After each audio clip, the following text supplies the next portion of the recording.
the crucifix knee bar. Your opponent is down on his back. You apply a standing scissor lock around his leg, holding the leg fall to the mat just to his side, landing at a 90-degree angle to his body. The figure four leg lock. Beautiful. While your opponent is on his back, you grab one leg and bend it sideways across the other and behind one of your own. Take your notes, write this down. This forms a figure four of your opponent's legs. Holding his straight leg, you fall backwards to the mat, securing his bent leg in place by placing your free leg on top of the ankle. Bingo.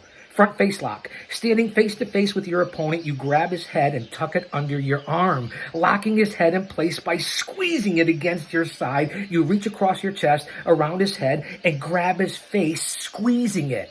The full Nelson. Standing behind your opponent, place both your arms under his and lock your hands behind the neck of his opponent, behind the back of his neck. Apply pressure by pressing down on the neck. Hello?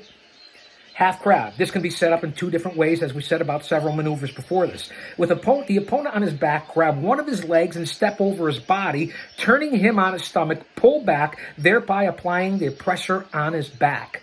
Pull it back. If he's on his stomach, grab one of his legs and pull backward, again applying pressure to his back. The hammerlock. Hard to say who invented this one. Probably some schoolyard bully. Grab one of your opponent's arms and pull it behind his back, continuing to pull while applying pressure to the elbow. The headlock. Pretty simple. Stand to your opponent's side, facing in the same direction he's facing. Wrap your arm around his dome piece and apply pressure, increasing the force of it by using both arms. The head vice. Place a hand on either side of your opponent's head and squeeze. The Indian deathlock. With your opponent on his back, cross his leg as if he was sitting Indian style. Then place your knee on his shins and apply pressure on his knees. The neck twist. Your opponent is sitting and you're standing behind him. Push down on one side of his head while gripping his jaw and pulling upward. The neck twist. Your opponent is sitting and you're standing behind him. Push down on one side of his head.